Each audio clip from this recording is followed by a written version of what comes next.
I understand luxury goods.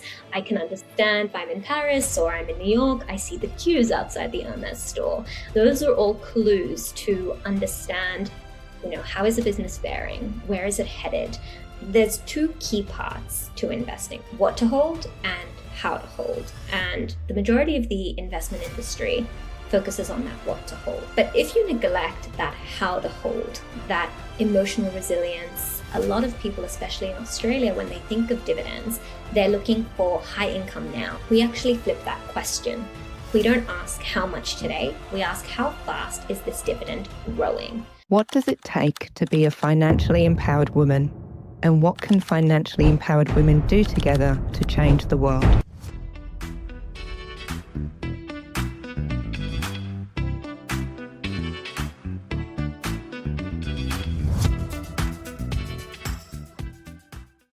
A shocking statistic is that around 400,000 women in Australia are at risk of homelessness.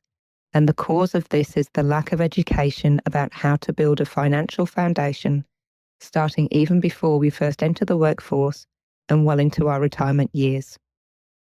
My name's Dion Payne, and I'm the founder of the Financially Empowered Women podcast. I'm passionate about ending homelessness, and as part of that passion, I chose to look at the systemic barriers that are causing homelessness for women in the first place. The Financially Empowered Women podcast is designed to bring you the best experts from around the world to increase your financial know-how and give you practical and women-specific tips to overcome the challenges you might be facing, such as how to negotiate a better salary, demystifying super, or how to navigate a separation and ensure the assets are distributed fairly. My role is to provide you with the best information out there to change your trajectory and become a financially empowered woman, because you deserve it, and the world needs you more than ever to own your worth and help others to do the same. Hello and welcome to the Financially Empowered Women podcast. My name is Dion Payne, I'm your host, and with me in the studio today is Jen Nurick. Let me tell you a little bit about Jen.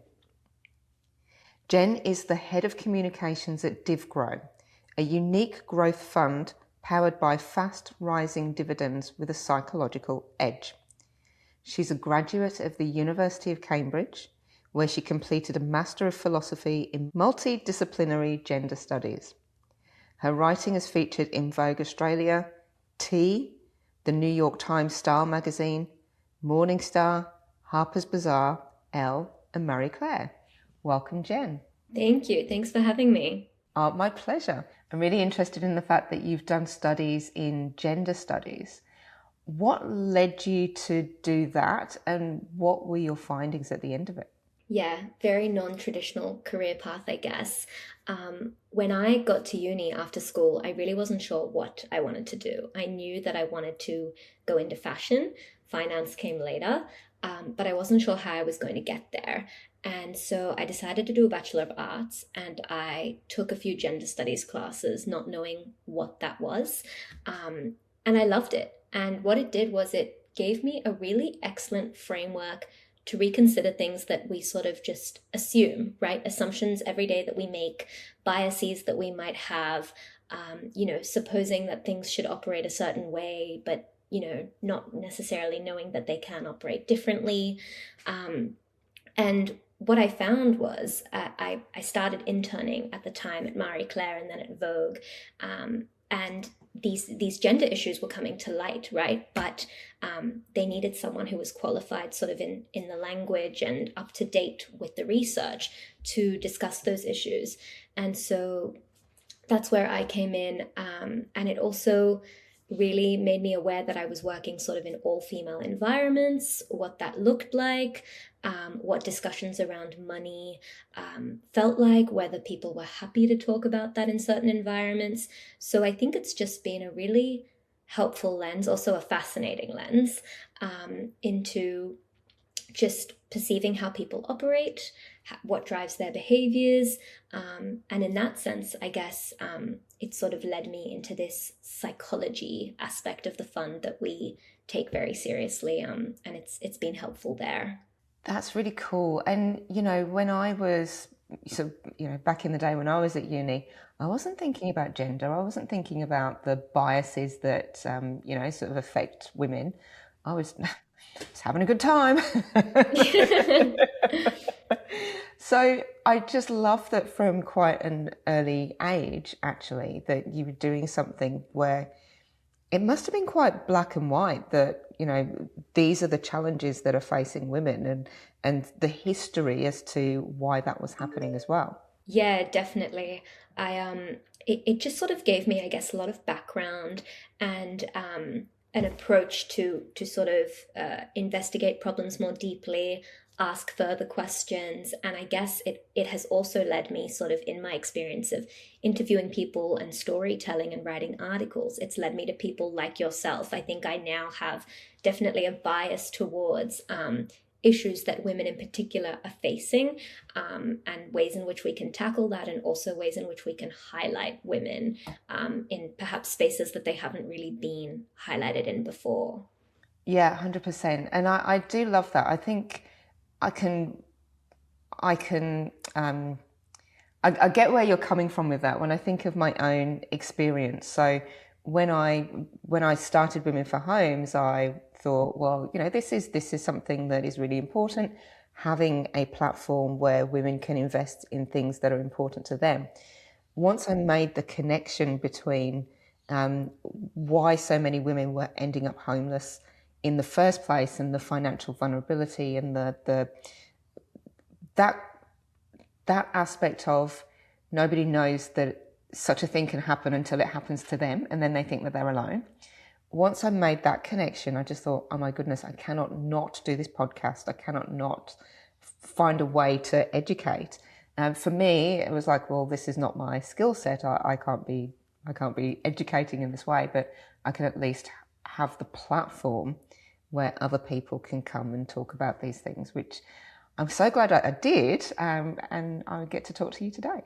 Yeah, definitely. And I think actually we need more people like yourself who may, feel that they're not necessarily suited for the role, but actually people can relate to, they can understand. I think that's a very important sort of missing piece in this puzzle, right? About financial vulnerability or financial education. I mean, I come from a family, my father was in the hedge fund space.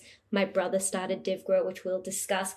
But even I felt growing up myself that there were gaps in my knowledge that I wanted to fill. And going on that journey can be, as I'm sure you know, and as I'm sure the audience knows, can be really intimidating. And if there aren't resources out there that break it down in a simplified, digestible way, it's easy to just shy away from it, ignore, suppress.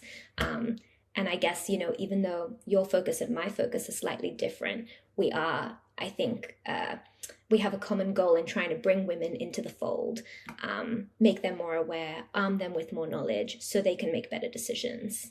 Absolutely. And I think that if we look at the umbrella of all of that financial wellness, we definitely sit in the same space. We're just tackling this in different ways. So, yes, it's wonderful to have you here. And I'm really curious as well because, oh, thank you. I'm really curious as well because you mentioned that your dad used to run a hedge fund and your brother runs DivGro or founded DivGro. So what was it like for you growing up in that environment where, were there lots of conversations about money around the dinner table? Yeah, what was it like for you growing up? Yeah, there were lots of conversations about dividends. There were lots of conversations about companies. I think as a creative person, I'd always bounce ideas off of my dad, and he would always get me to reflect on those ideas in a much more sort of analytical, fundamental way. Does this business idea, how sheltered is this business idea?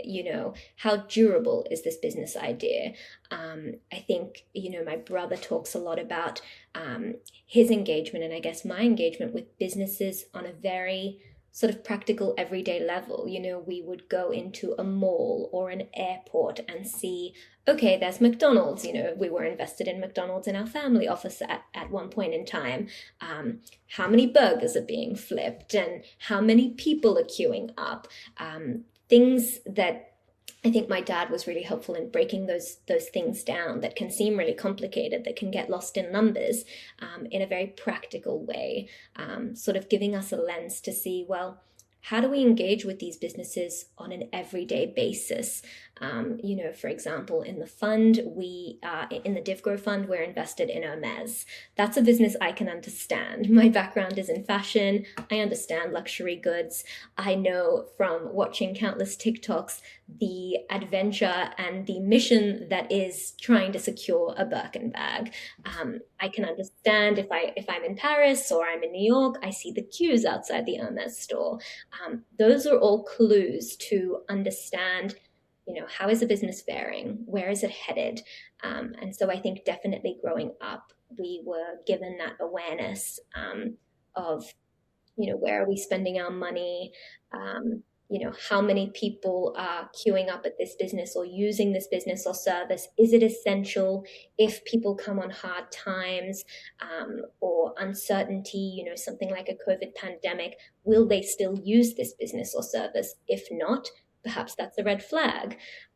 So I definitely think even subconsciously it was wired into me to think more deeply about the ways I'm engaging with everyday businesses, products, services.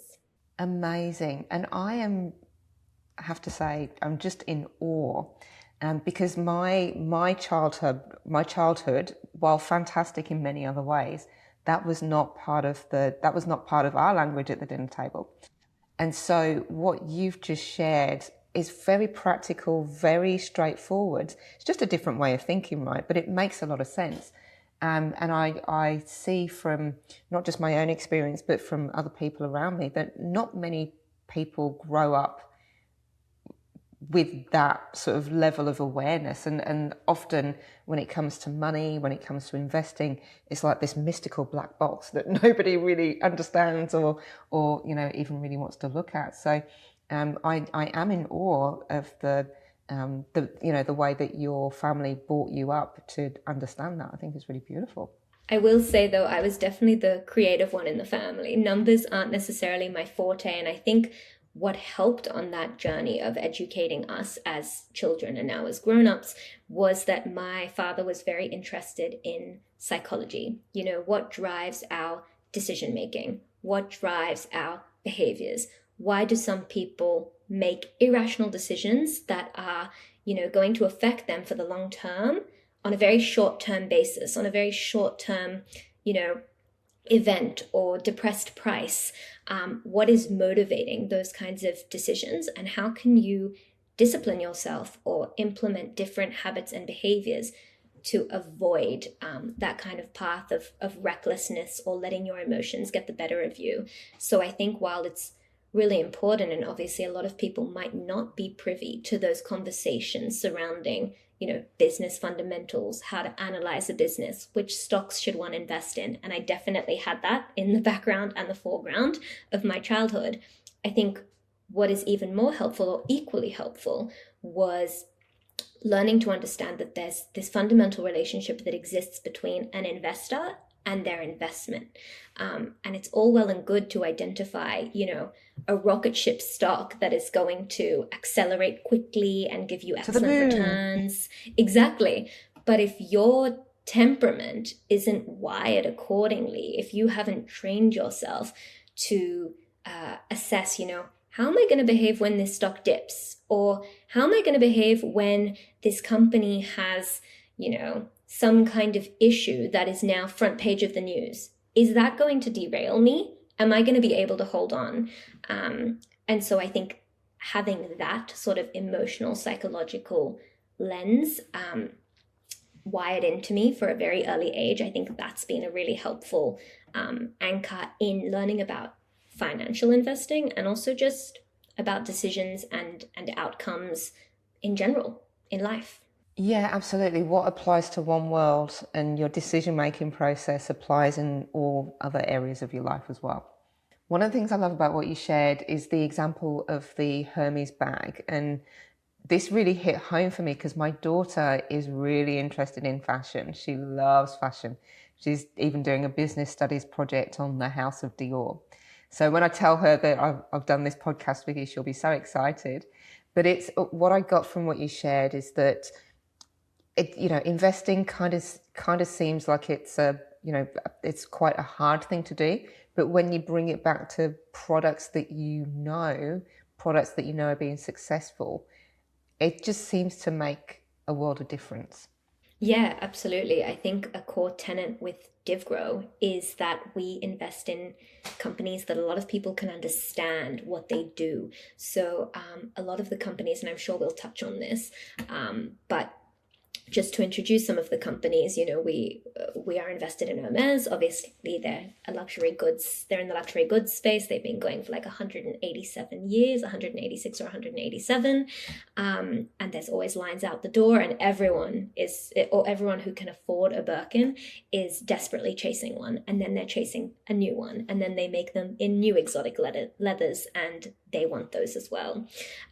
But we also invest in other companies that may be seen as really boring, but really critical. So we invest in companies who are specialists in HVAC distribution, who are leaders in uniform rentals, sort of very boring, nothing extraordinary about their product or service, but what is extraordinary about their product or service is how essential it is, how it's evergreen, and what we like to say, it can't be switched off, which is to say that in a condition or a climate like a COVID, like sort of, political elections, macro environmental factors, a company like Cintas, which is a leader in uniform rental and has a really interesting origin story, which I can touch on, they keep going under those conditions because every day they have to deliver uniforms to essential workers. Those uniforms have to be of the highest hygienic standard. They have to meet certain requirements, and the businesses that they service can't operate. Their employees can't go to work without those uniforms. And so I think it is really essential. It's nice to hear that your daughter's interested in fashion. We share that in common. But it is essential to be able to have an understanding of what it is that you hold, because I think that goes back to that psychology piece. If you don't have an understanding of what you hold, that's going to make it very hard to hold on to it, especially when circumstances turn against you, right? So yeah, it's nice to hear that I have a fellow fashion aficionado in your daughter. If you've been watching the news lately, it's easy to feel a sense of despair. Between power-hungry global leaders and absolute chaos and division, it can feel like things are spiraling out of control. It's easy to feel overwhelmed and just to have a sense of powerlessness. But there is a way to push back. We can stop looking at what they are doing and start looking at what we can do. At Women for Homes, we firmly believe that where we put our money is making a choice for the kind of world that we want to live in. Our mission is powerful: to mobilise 1 million women to invest $5,000 to end homelessness by 2030 whilst being financially empowered along the way. It's practical, it's tangible, it's something that we can do now, and it's something that we can do to take our power back. Join us at www.womenforhomes.com. That's women4homes.com. And so you touched a little bit on the principles of investing, and I'd love you to share a little bit about dividend investing. What is that? How does it work? Yes. So I like to distill it very simply into this sort of two-part equation that my father grappled with and witnessed in the investing environment. Then my brother witnessed that as well. And now myself. There's two key parts to investing, to successful investing in our opinion. That is what to hold and how to hold. And the majority of the investment industry focuses on that what to hold, which is critical, right? You have to get the underlying asset correct. All of the fundamentals need to be in check, and it has to have a promising future. But if you neglect that how to hold, that emotional resilience, that muscle of being able to weather the storms that inevitably will come with holding something that is great. But like anything is dynamic and might go up and down. You are setting yourself up, I would imagine, maybe not in all cases, but generally for failure. Because if you're not able to endure with something, it doesn't matter how brilliant that something is, you're not going to stick around long enough in order to succeed with it. And so with that in mind, that sort of is an underlying thesis of what we do at DivGro. But DivGro was born out of research that was conducted and proven and validated at MIT in the 1950s and 60s, and that was led by Professor Myron Gordon. And what him and his team, who went on to win a Nobel Prize later on, were trying to do was to determine what is the best measure of a company's future performance. It's easy to look to the past. It's not so easy to recognize what are those fundamental factors that are going to influence a company's future performance. And so they did lots of research and testing and validating, and they landed on dividends. And what they found was that companies that paid dividends on the whole, of course, there's always exceptions to the rule, outperformed companies that didn't pay dividends. Moreover, they found that companies that paid and raised their dividends outperformed companies that simply paid but didn't raise. Maybe they cut their dividends, maybe their dividends stagnated. And what they found even further was that companies that were able to increase their dividends the fastest outperformed all of the other companies on the whole.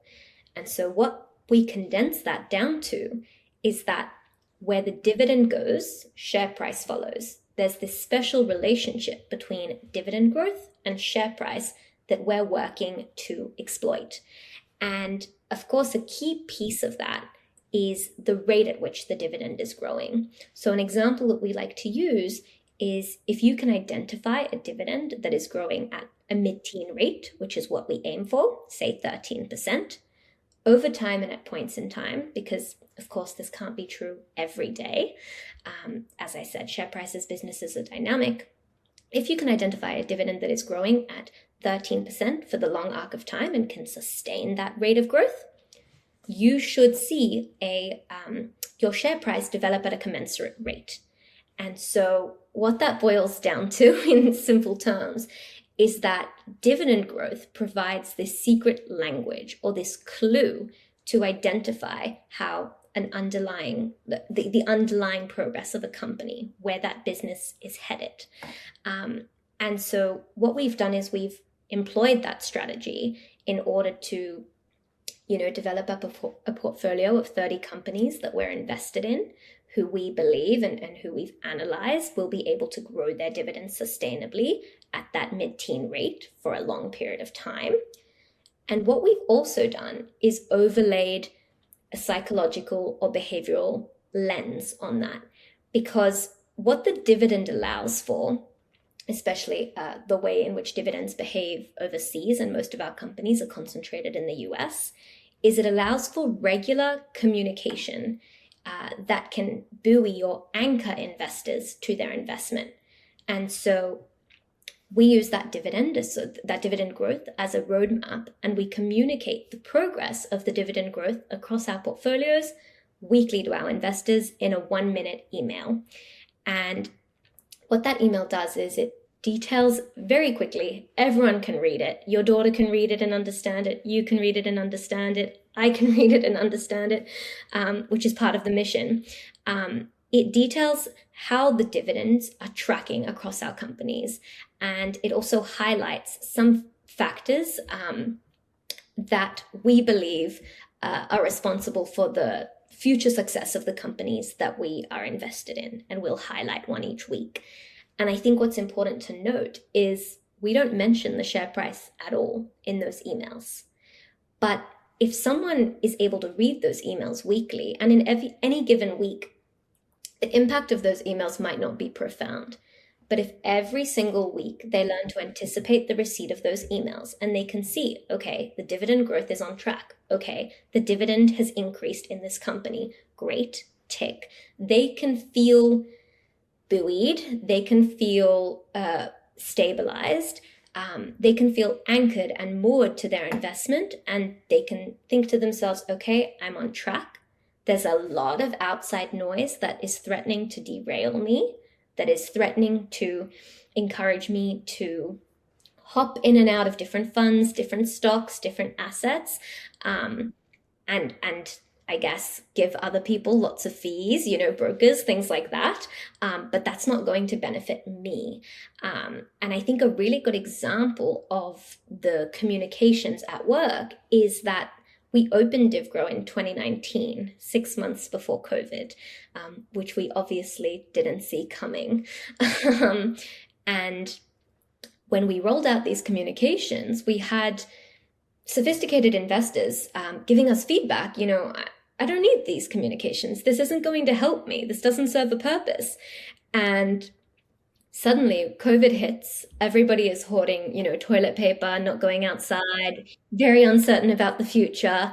But there's a huge uptick in the readership of our emails. So in any given week, someone might not feel their impact, their efficacy, but especially when the world feels uncertain, and it has felt uncertain for a while, having an archive of that information, those progress updates, is really essential to keeping an investor on track and helping them to maximize the likelihood that they stick with their investment. So that is sort of what we do in a nutshell. I see it as a two-pronged effort to be successful in investing. And we've done very well to date. We manage around 600 million in the fund across 200 investor families. And what we have found is that this feedback about the dividend progress has been really essential to helping people remain invested, to keeping them sort of even keeled in an environment that encourages them to become undone very easily, very quickly. So yeah, that's it in a nutshell. Yeah. And I love that. And I just want to go back a little bit, because some people might not understand what dividend investing is. So essentially, and please correct me if I'm not nailing the terminology, but when you purchase a share, you're relying on it growing organically over time, so we'd call that capital growth. But you're also looking at dividends. So what does it pay out on a regular basis? So what I took from what you were saying, Jen, is that the research that was done back at MIT back in the 50s, they showed that companies that were paying dividends, so paying money out to investors on a regular basis, and the companies that were, the amount of the dividends was increasing quickly over time, they were the companies that were doing really well and their share price was doing really well. Have I nailed that? So it's a good question, because there's an important distinction there. We're actually looking for the change in growth rate of the dividend. So if I can step back even further, I guess for anyone who may not know, a company has different ways of allocating its capital. It can pay down debts, it can buy back shares of its company, it can acquire other companies, or it can pay out a dividend. And what's great about a dividend is that it's paid out in cash. Unlike other, terminology, it can't be massaged, it can't be fudged. It is money that has come out of the company. And why it's really helpful is, as I mentioned earlier, it's a clue to how the company is faring. Because if you think about it, if a company pays out a lot of its capital once it has paid for all of its costs and everything, and once it has assessed reinvestment opportunities and growth opportunities, if it pays out a lot in its dividend, you'd have to ask yourself, why is that? Can the money not be allocated in a more efficient, productive way? And so it's actually a great question that you bring up, because a lot of people, especially in Australia, when they think of dividends, they're looking for high income now. What is going to pay me the biggest dividend now? We actually flip that question. we don't ask how much today, we ask how fast is this dividend growing? Because if the safest income is a growing income, then the faster it's growing, the safer it is. And so a lot of our companies actually pay out small dividends, but they are able to grow those dividends at a very quick and sustainable rate. Those are two key pieces, the pace and the sustainability. So as I mentioned earlier, we're looking for like a mid-teen rate of growth. And so what that also tells us is, yes, so we're looking for that mid-teen rate of growth. And what that tells us is the dividend is providing a clue to how efficiently the capital is being allocated, a clue as to the reinvestment and growth opportunities of the company. And so, yeah, we actually flip that on its head. So it's an important distinction to make, that we're looking for the dividend growth rate. Very cool. And so, again, just to put it in really simple terms, I can give an example, for example. Great. Perfect. Yes. Yeah. So we are invested in a company called Lowe's. We're also invested in a company called Home Depot. They sort of operate as a duopoly in the space, and they are the leaders in home repairs. I think if you had to look for a localized example of what they're doing really well, you might look to a Bunnings. So again, not that interesting, not that exciting, but very essential, because people are buying homes, their homes are aging, they need to repair their homes, and it's not something that they can defer forever. And Lowe's has been able to pay uninterrupted dividends for 64 years at a compounded rate of, I believe it's around 15% per annum. For 64 years. And what that has meant, it is incredible, right? So all of a sudden, this company becomes a lot more exciting and a lot less boring. And what that's meant is that the share price has actually grown 7,000-fold over that time, in line with the dividend growth and those dividend increases. Of course, that hasn't necessarily been reflected every year at all points in time, but as Professor Gordon demonstrated, there is that special relationship between dividend growth and share price.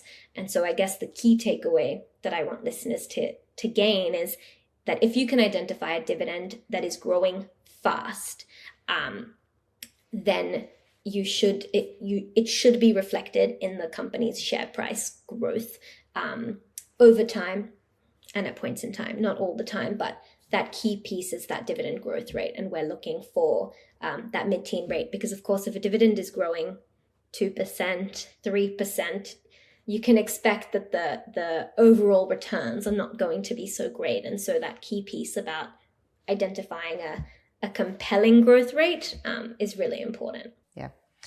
I really appreciate you taking the time to explain this, because one of the things that I hear from women is, this investing, it's really complicated. I don't have a head for numbers. And so I think that what I've loved about this podcast is that we've broken it down to things that some people would care about, Hermes bags, or sort of giving examples of like the Bunnings, the US equivalent of Bunnings, where we can understand that, we can see it, we can go down to Bunnings, have a sausage sizzle, we can touch it. So it makes much more sense. And I think that there's a beauty in demystifying all of this, and therefore making people overall become more financially empowered. But then looping back to your gender studies and what we were talking about right at the beginning, of it's often women that are financially vulnerable. I just love that we're able to showcase what you're doing with DivGro on this show to demystify it and make it just way more accessible. I think what's also important to note is I think in images. I think a lot of people do, especially women. And I think what is also a key piece about dividend growth investing that makes it so impactful is we often like to talk at DivGro about the share price roller coaster versus the dividend growth staircase. And so if you charted the dividend growth, say, of Lowe's or of another company, what you would see is that the dividend growth and the share price, they both traverse the same journey. They start at the same point, they end at the same point, but they have very different experiential journeys. It's a very different experience tuning into those price ups and downs that can sometimes mimic that roller coaster shape versus tuning into a dividend growth staircase. And so I guess I haven't said it in such clear terms, but what we focus on a lot is this idea of funneling your feedback or curating your feedback. And while it may be true that a share price of a company that you hold might fluctuate, it might dip, it might rise, that may be true. But if you can hone in on a company fundamental, such as the dividend growth trajectory of a company, you can feel better. You can still be in tune with how the company is performing.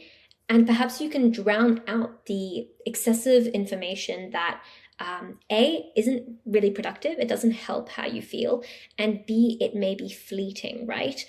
So the price may be depressed today, but it might accelerate again tomorrow. And so if you zoomed out, it would be horrible for you to capitulate and, transact out of an asset, transact out of a stock because of something that, had you focused on something else, on a different determining factor that was really instructive and that really told you a lot about what you needed to know about how a company was faring versus how a company is faring in the public eye, because we know that share prices are often reflective of sentiment, right?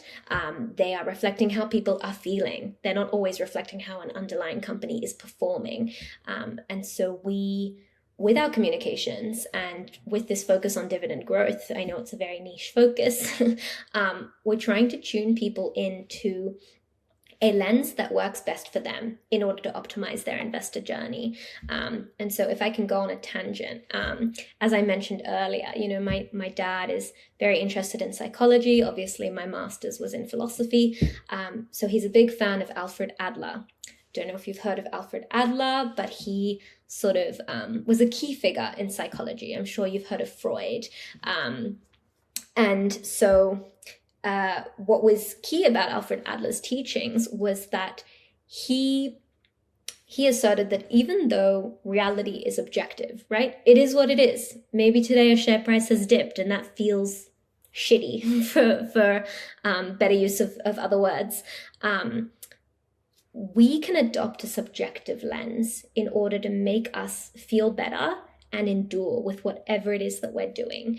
And so we like to talk about this idea of fixating effectively. And that's what we see tuning into the dividend growth trajectory of a company as doing. It's learning to fixate effectively, drown out the noise because it's not going to help you, and learning to sort of rewire your behavior, rewire your focus. And I think that applies, more widely to everything.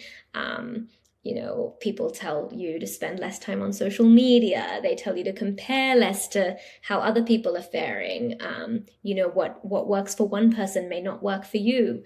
And so I think that's, again, like a principle that is essential in the fund, this idea of fixating effectively, but it really resonates outside of investing as well. Perfect. Jen, it's been such a great experience having this conversation with you. I've learnt a lot. I'm going to be able to share this with my daughter. She's going to learn a lot too. And I know that this is going to be the case for our audience as well. So just wanted to say thank you. Thank you for being here and sharing your time. And if anybody's listening to this and thinks, I'd love to get involved in some way, where do they go? Yeah, they can go to divgro.com.au. We have a mailing list with our weekly mailings that anyone is welcome to subscribe to.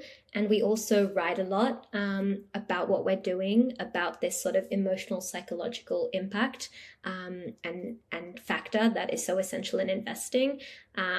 And you can also listen to podcasts like these. If you look up DivGro, you'll find a bunch. Beautiful. Thank you so much for being a guest on the show. Thanks for having me.